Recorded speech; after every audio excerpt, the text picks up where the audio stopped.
Well, I was going to do another poem, and every poem I've done before this really happened. I either was part of it and lived through it with some individuals that are a little bit less insane or at the very least witnessed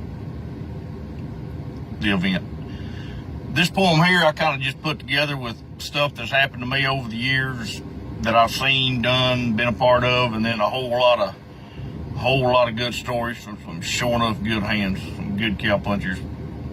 Oklahoma, Texas, Arizona, New Mexico, and got to hear lots of stories about some interesting stuff.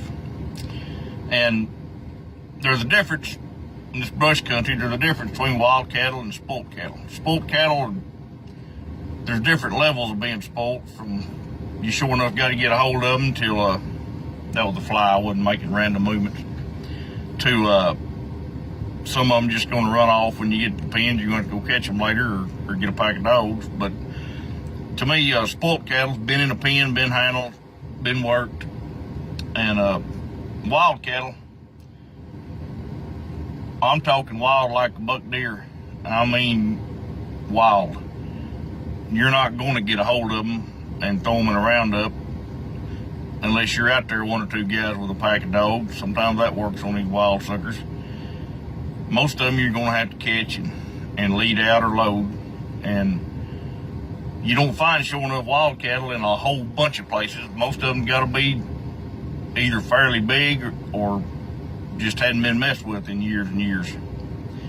But some of them wild cattle gets wild that, I mean, I've known them to get all the way to the pen and just die of a heart attack. They just can't take it. Kind of like some deer would if you got them out of the wild alive and put them in the pen. Anyway, I'll quit rambling. I know I get kind of bored sometimes, but I thought I'd try this on y'all. It's called Hard and Fast. They was tied. The cedar fly was gnawing. He was getting dug in deep. The old bull just laid there, head on the ground. You'd have thought he was asleep. A small drop of blood rolled down his ear and softly touched the ground. Splashed onto a green mesquite bean that had recently fallen down. Complete silence was the order, the kind most people have never known.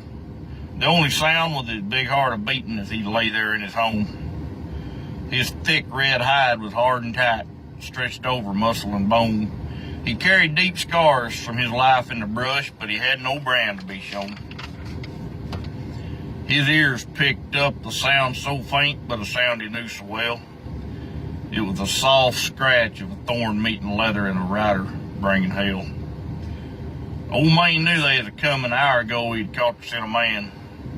In his mind, he relived the terror of the chase that was close at hand. For 8 long years, he had played this game of life or death. He had matched wits with many good punchers and always came out the best. This day would be no different, for these breaks was where he was raised. He knew where to run and fall off the rim where mountain goats would be scared to graze. He sensed they was getting closer. He raised his eyelid to take a peek. 20 feet to the edge of the brush-choked thicket, he could see the unshod feet. The little yellow pony was on his toes. His ears were sharp and tight. His flesh was quivering, his nostrils flared. He was ready for the fight. The pair inched ever closer, mesquite thorns tearing at their hide. Rawhide skin under denim and leather, hard and fast they was tied. The cedar fly lost his hold when the big bull exploded from his bed. For a split second, the backside of the thicket was a high-horned wall of red. The yellow horse didn't need much asking. The man leaned over him low.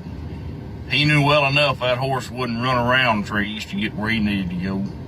The only thing visible to the pair was another gnarled, broken limb. They looked like sweat-covered lightning trying to beat that old bull to the rim. Old man knew he had him. He could see the edge right there, when all at once he felt the hot breath of that yellow horse on his hair. His big split hooves just cleared the edge when the man made his throw. A nice figure 8 below his red chin. The cowpuncher still bent low. Down in the devil's playground, the yellow horse stayed on his feet, foaming and sweating, his chest thumping hard, looking like hamburger meat. The old bull turned and faced him, his body shaking bad. He was ready to charge the pits of hell and show Satan what he had. Old Maine took one step towards him and fell over on his side. The canyon where his freedom lived is where his big heart died. The puncher stepped down off his mount, let him catch his air. He knelt down slowly near his front leg and pulled out a chunk of pear. He then stood up, took off his hat and wiped some sweat from his head, slipped off his rope and touched his wild hide, left him lying there in his bed.